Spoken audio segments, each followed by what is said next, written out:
Selamat pagi, saya Jiter Gemlasi, mahasiswa PPG dalam jabatan Angkatan 2 Universitas Sanata Dharma, program studi Pendidikan Sejarah. Pada hari Senin, tanggal 3 November 2020, melaksanakan kegiatan praktik mengajar UKIN di SMA Negeri Toineke. Sekian dan terima kasih.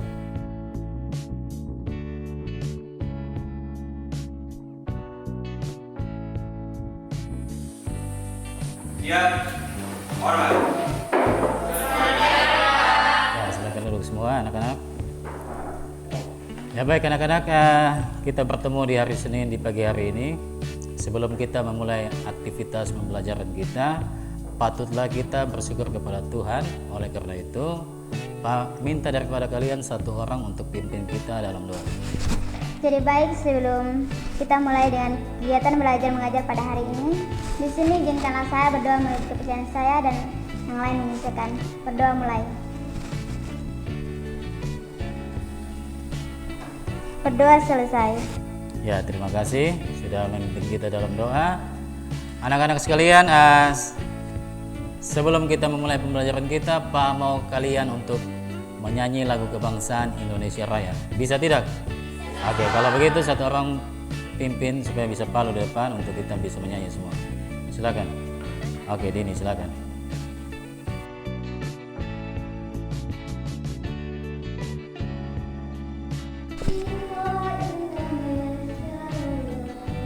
Indonesia tanah airku.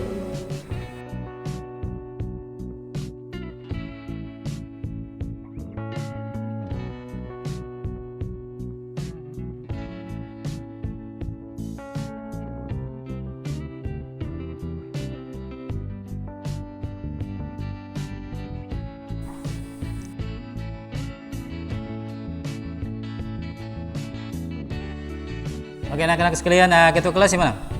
Daud ya? Daud, apakah hari ini semua hadir? Oke, kalau begitu hadir semua. Pak mau tanya kepada kalian dulu, kalian masih ingat pembelajaran minggu lalu? Kira-kira materinya tentang apa? Ada yang tahu? Ya, silakan Megi. Baik, Pak, materi minggu lalu yang kita pelajari adalah awal mula tujuan bangsa Barat melakukan perayaan di Indonesia adalah untuk mendapatkan rempah-rempah langsung dari sumbernya. Nama-kenamaan tujuan utama tersebut berkembang sesuai dengan kesehatan manusia. Daya tarik bangsa Barat terhadap Indonesia pada saat itu memunculkan ambisi yang menjadi latar belakangnya ke tanah Indonesia. Ambisi tersebut dikenal dengan konsep 3G, yaitu yang pertama goal atau keinginan untuk memperoleh kejayaan sebanyak-banyaknya, yang kedua glory atau ambisi memperoleh kejayaan, dan yang ketiga atau terakhir gospel atau keinginan untuk menyebarkan agama Nasrani. Jadi apa yang dikatakan oleh Megi betul, bahwa minggu lalu kita mempelajari tentang kedatangan bangsa Barat ke Indonesia. Kalian masih ingat bangsa Barat apa saja yang pernah datang ke Indonesia? Kira-kira apa? Satu, yang pertama apa? Spanyol. Kemudian yang kedua Portugis. Yang ketiga Belanda. Yang keempat, ya betul, yang keempat adalah Inggris ya. Jadi minggu lalu kita belajar tentang itu, keempat negara tersebut datang ke Indonesia. Mereka datang untuk melakukan 3 semboyan, yaitu gold, glory, dan juga gospel ya.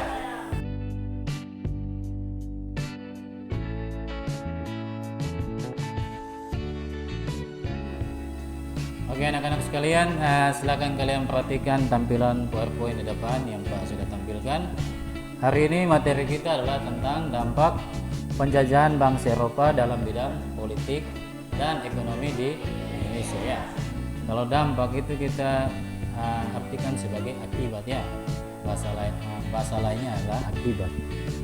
Kemudian inilah tujuan pembelajaran yang akan kita cari pada hari ini adalah yang pertama, kalian dapat menganalisis dampak penjajahan bangsa Eropa dalam bidang politik. Itu yang pertama. Yang kedua adalah kalian dapat menganalisis dampak penjajahan bangsa Eropa dalam bidang ekonomi. Dan yang ketiga, kalian dapat menyajikan hasil review tentang dampak penjajahan bangsa Eropa dalam bidang politik dan ekonomi di Indonesia dalam bentuk presentasi hasil diskusi. Sampai sini paham? Ya. Sekarang Pak akan tampilkan gambar di depan. Oke, dari kalian semua kira-kira ada yang tahu apa gambar yang Pak tampilkan di depan? Oke, silakan. Yang saya lihat gambar di depan adalah 2 ekor domba yang sedang diadu, dan di belakangnya ada gambar tentara asing. Jadi ini merupakan salah satu dampak penjajahan bangsa Eropa dalam bidang politik yang dikenal bahasa asingnya disebut dengan politik divide et impera atau politik adu domba, atau kita kenal lagi dengan politik pecah belah ya. Jadi ketika bangsa Eropa datang ke Indonesia itu kita masih dalam bentuk kerajaan-kerajaan yang sangat banyak. Oleh karena itu ketika bangsa Eropa datang kemudian melihat begitu banyak sekali kerajaan yang ada di wilayah Nusantara, dia berpikir bagaimana caranya untuk bisa dapat mengalahkan kerajaan-kerajaan tersebut. Oleh karena itu kemudian dia melakukan sebuah kebijakan atau sebuah politik yang disebut dengan politik adu domba atau politik divide et impera. Jadi dia mengadu domba kerajaan-kerajaan yang ada di Indonesia itu, kemudian ketika kerajaan-kerajaan itu saling mengalahkan, kemudian kan dia pasti akan melawan pemenangnya saja kan, karena dia tidak perlu lagi bersusah payah untuk mengalahkan 5 kerajaan, dia hanya perlu mengalahkan 1 kerajaan. Oleh karena itu dia menggunakan politik yang disebut dengan politik divide et impera. Oke anak-anak, sekarang kalian perhatikan lagi gambar kedua ini. Ada yang bisa menjelaskan kepada kita semua gambar apa yang di depan? Oke, silakan.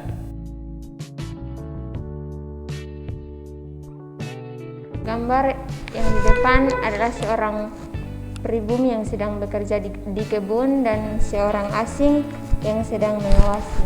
Ya, terima kasih, kita berikan tepuk tangan untuk kalian.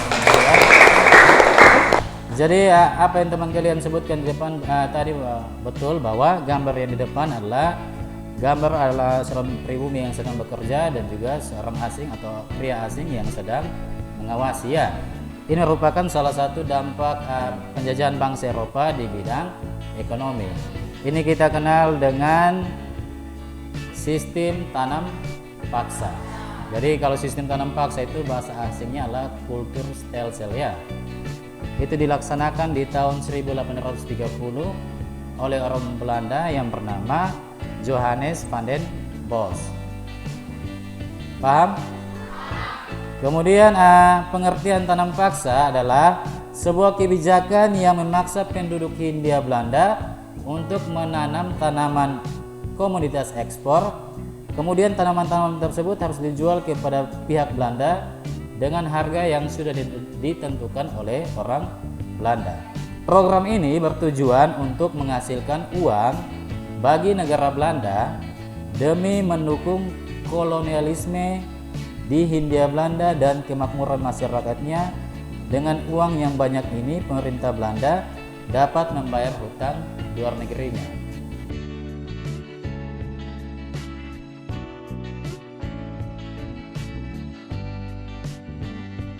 Jadi baik anak-anak sekalian, tadi Pak sudah jelaskan materi tentang dampak penjajahan bangsa Eropa dalam bidang politik dan juga ekonomi Indonesia. Tadi Pak nyampaikan satu-satu contoh saja ya toh. Sekarang Pak mau kalian lebih mencari tahu lebih banyak lagi tentang dampak penjajahan bangsa Eropa dalam bidang politik dan ekonomi. Oleh karena itu Pak akan bagi kalian dalam 2 kelompok diskusi. Pembagian kelompoknya kalian akan berhitung 1 sampai 2.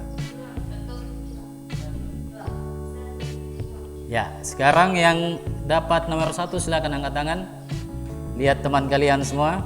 Sudah? Nah, itu kalian kelompok 1. Yang dapat nomor 2 silakan. Sudah lihat teman kalian? Silakan kalian membuat dalam bentuk kelompok diskusi ya. Atur meja kalian dan kursi kalian, tetapi ingat tetap jaga jarak ya. Ya, silakan. Kelompok 1 di sini, kelompok 2 di sini ya. Jadi tengah-tengah ini batas ya, batasnya di tengah-tengah.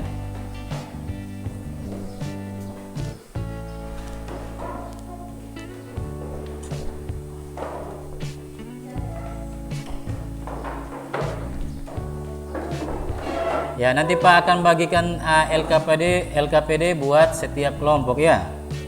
Jadi perwakilan dari kelompok 1 silakan. Kelompok 2 perwakilannya. Jadi di LKPD itu sudah ada petunjuknya dan juga sudah ada soalnya yang akan kalian diskusikan dalam kelompok diskusi kalian masing-masing. Silakan kalian membuka dan mengerjakannya.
Anak-anak sekalian, waktu diskusi kita sudah selesai.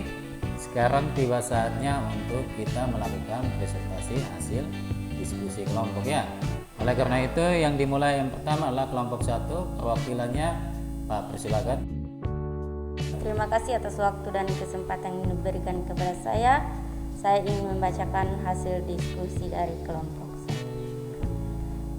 A. Dampak penjajahan bangsa Eropa dalam bidang politik Indonesia. Dalam bidang politik, para penguasa penjajahan Barat, terutama Belanda, melakukan kebijakan yang sangat ketat dan cenderung menindas.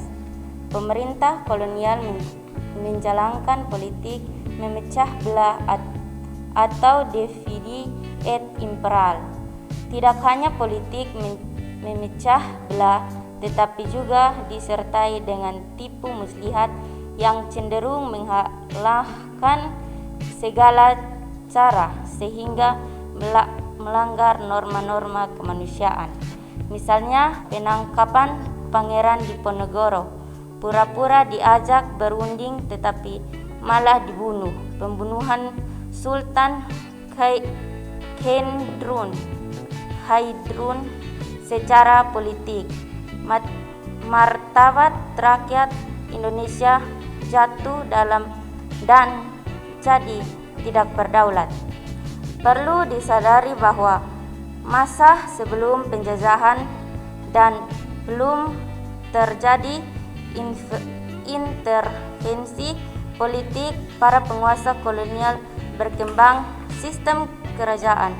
Kerajaan ini berkembang sendiri-sendiri di berbagai daerah, tetapi seperti telah disinggung di depan bahwa pada masa pemerintah Gubernur Jenderal Dan Slade telah dilakukan pembayaran bidang politik dan administrasi pemerintah.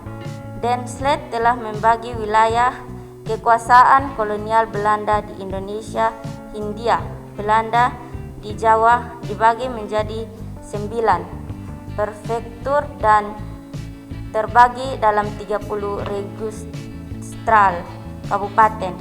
Setiap prefektur diangkat seorang pejabat kepala pemerintah yang disebut dengan prefek. Terima kasih. Ya, kita berikan tepuk tangan yang meriah buat kelompok 1. Bagaimana kelompok 2? Ada pertanyaan buat kelompok 1? Ya, silakan. Baik, terima kasih atas kesempatan yang diberikan kepada kami. Kami ingin bertanya kepada kelompok 1. Tadi dijelaskan oleh kelompok 1 bahwa Jawa dibagi menjadi 9 prefektur dan terbagi dalam 30 Regenskap. Pertanyaannya adalah, apa itu prefektur dan apa itu Regenskap? Terima kasih. Oke, tadi adalah pertanyaan dari kelompok 2 kepada kelompok 1. Sekarang giliran kelompok 1 menjawab pertanyaan dari kelompok 2. Silakan, siapa yang mau menjawab? Ya, jadi saya akan menjawab pertanyaan dari kelompok 2. Pertanyaannya, apa itu prefektur dan apa itu Regenskap?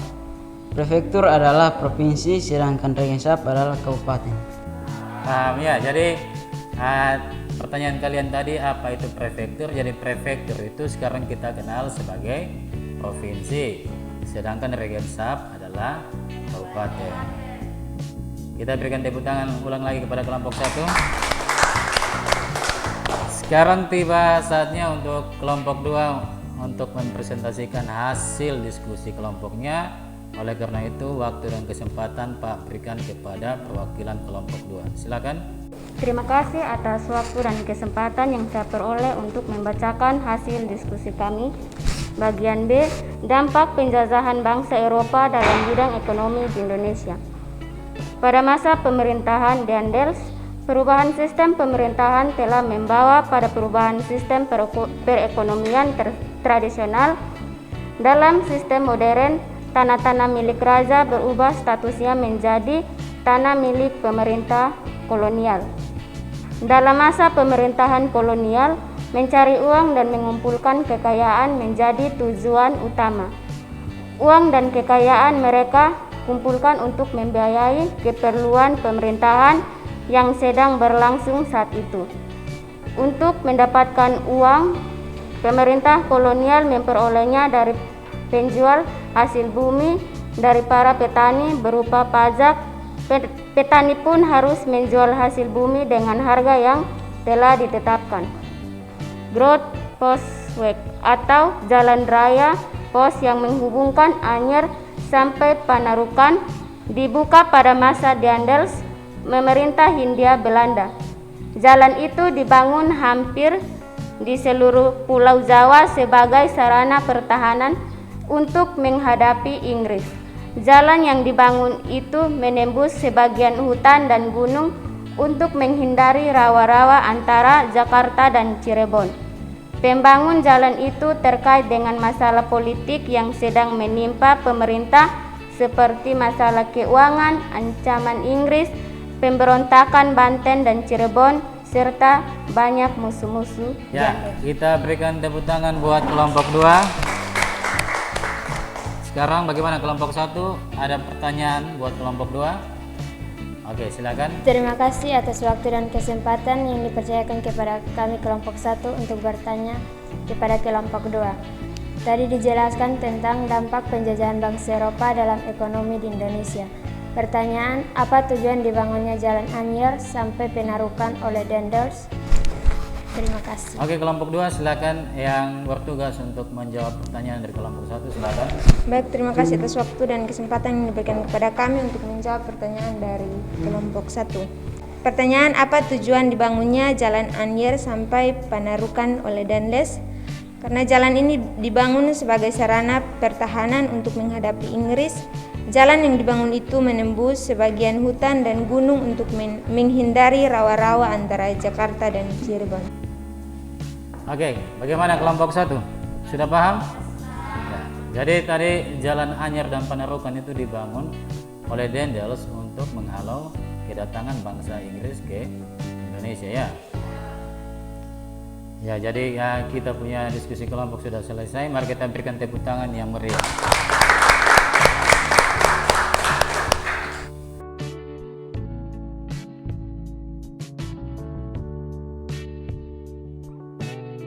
Ya, anak-anak sekalian, tadi kita sudah melaksanakan presentasi hasil diskusi kelompok. Kira-kira dari kalian semua ada yang bisa memberikan kesimpulan tentang materi pembelajaran kita hari ini?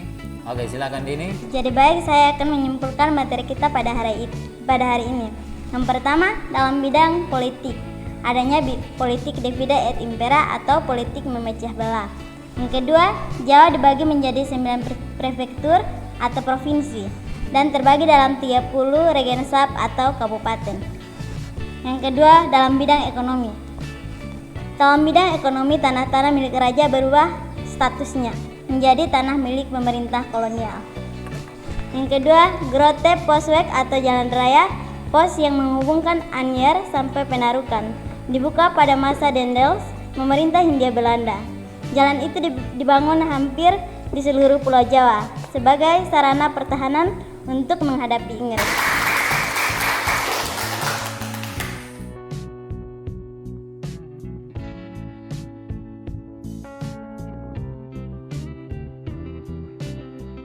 Jadi anak-anak, sekarang kita masuk pada kegiatan evaluasi pembelajaran.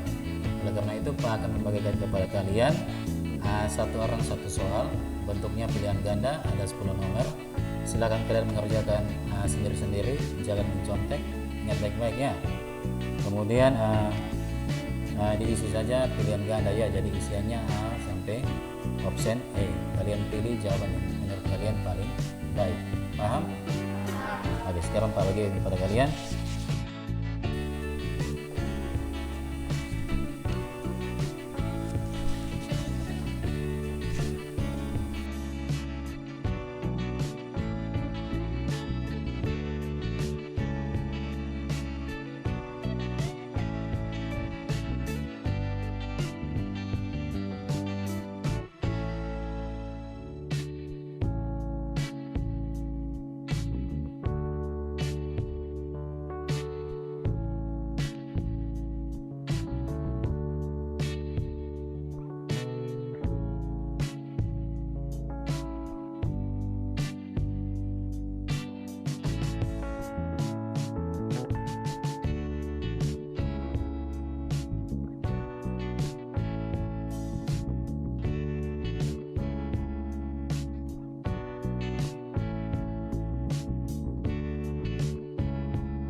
Jadi anak-anak, waktu mengerjakan evaluasi kalian sudah selesai. Sekarang kalian boleh kumpul. Kumpulnya dimulai dari sebelah kanannya Pak. Satu-satu silakan.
Anak-anak sekalian, kegiatan pembelajaran kita hari ini sudah selesai.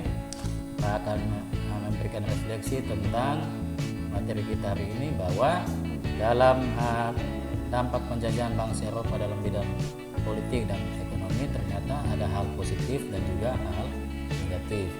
Salah satu hal negatifnya tadi kita lihat adalah politik adu domba atau politik divide et impera.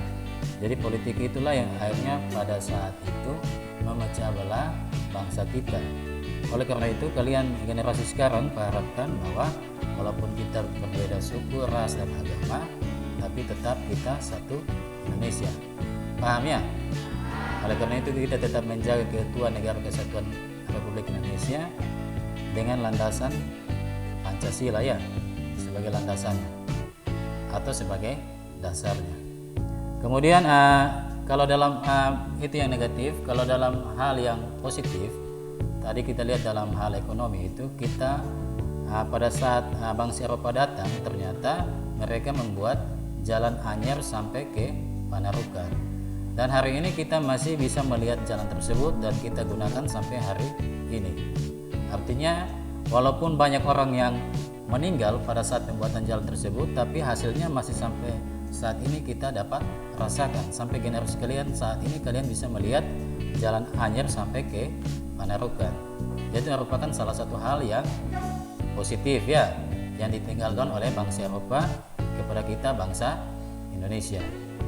Kemudian materi kita minggu depan tentang Sumpah Pemuda sebagai tonggak persatuan dan juga kesatuan.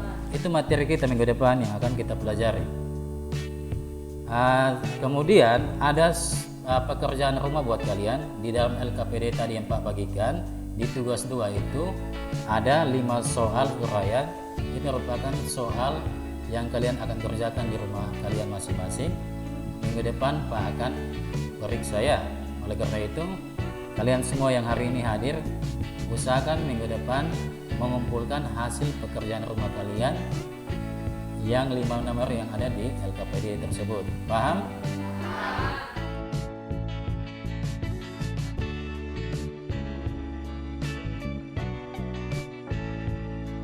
Sebelum kita pulang, Pak minta daripada kalian satu orang pimpin kita dalam doa. Kira-kira siapa? Oke, silakan Dewi.